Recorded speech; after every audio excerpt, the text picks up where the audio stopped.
क्या बसपा विधानसभा और लोकसभा के चुनाव में अकेले लड़ने वाली है?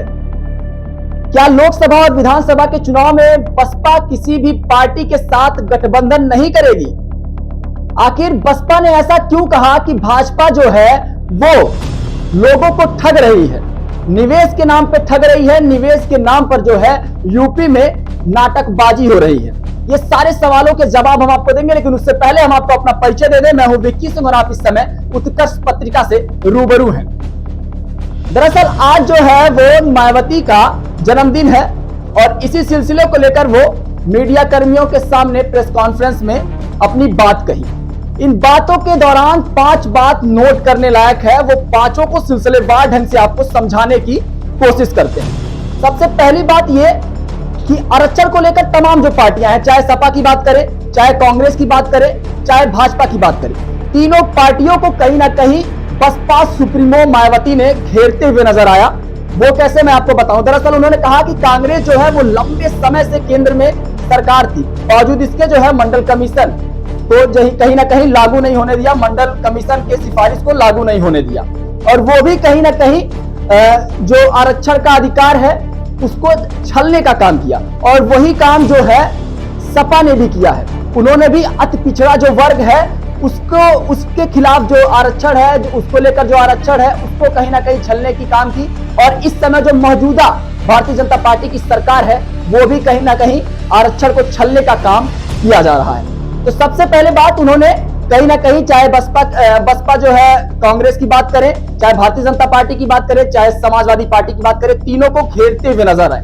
और साथ ही साथ उन्होंने सबसे बड़ा ऐलान तो ये कर दिया कि आने वाले जो तमाम चुनाव है 2023 में विधानसभा में कई राज्यों में चुनाव है, उसको लेकर, निकाय चुनाव को लेकर, और कहीं ना कहीं लोकसभा के 2024 के चुनाव को लेकर स्पष्ट कर दिया है कि वो किसी भी पार्टी के साथ गठबंधन नहीं करेंगे। साथ में उन्होंने ये भी कहा कि कांग्रेस जो है गठबंधन का दुष्प्रचार कर रही है भारत जोड़ो यात्रा के साथ ही। दूसरी बात उन्होंने कही कि यूपी में कहीं ना कहीं भारतीय जनता पार्टी जो है वो निवेश के नाम पे नौटंकीबाजी कर रही है। होने कुछ वाला नहीं है, बल्कि इससे जो है एक नाटकबाजी का स्वरूप बनता जा रहा है। किसी को 1% भी जो है वो फायदा नहीं है। ये मेरे कथन नहीं है, ये दरअसल प्रेस कॉन्फ्रेंस में मायावती ने आज ही कहा है।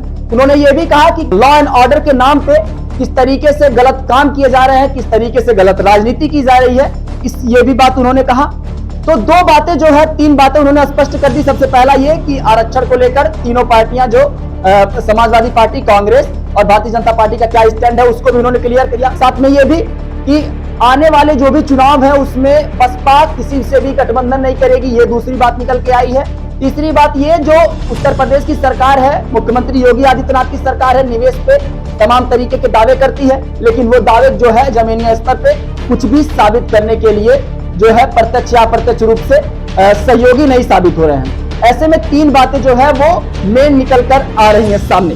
साथ ही भारतीय जनता पार्टी के महंगाई को लेकर जो है बसपा सुप्रीमो मायावती ने भी भाजपा सरकार को घेरते हुए नजर आए। तो चौथी ये बात है कि महंगाई को लेकर जहां तमाम पार्टियां केंद्र सरकार और उत्तर प्रदेश सरकार को घेरती हुई नजर आई, तो कहीं ना कहीं मायावती भी इससे पीछे नहीं है। उन्होंने भी महंगाई के मुद्दे को लेकर भारतीय जनता पार्टी को घेरते हुए नजर आई। और सबसे बड़ी बात मैं आपको बताऊं कि 5वीं सबसे बड़ी बात, लॉ एंड ऑर्डर को लेकर जिस प्रकार से भारतीय जनता पार्टी राजनीति कर रही है उसको लेकर भी जो है मायावती ने अपने विचारों को स्पष्ट किया। और आज जो है मायावती का जन्मदिन था। ये 5 बातें उनके प्रेस कॉन्फ्रेंस के निकलकर सामने आई हैं जो महत्वपूर्ण हैं, जो आने वाले लोकसभा चुनाव में, आने वाले विधानसभा चुनाव में, क्योंकि 2023 में तकरीबन 10 राज्यों में विधानसभा चुनाव होने वाले हैं, निकाय चुनाव भी उत्तर प्रदेश का होने वाला है। ऐसे में ये सारी बातें जो आने वाली मौजूदा चुनाव है उस पर प्रत्यक्ष या अप्रत्यक्ष रूप से असर डालने वाली हैं, अगर बसपा के दृष्टिकोण से बात किया जाए। साथ में उन्होंने ये भी अल्पसंख्यक को टारगेट करते हुए कहा कि बाबा साहब अम्बेडकर ने कहा है कि हमको एक होना पड़ेगा, तभी जाकर जो है हम अपने मुट्ठी में जो है कहीं ना कहीं सरकार की चाबी को जो है वो रख सकेंगे। तो ये 5 बातें कहीं ना कहीं उनके प्रेस कॉन्फ्रेंस से निकलकर सामने आई हैं।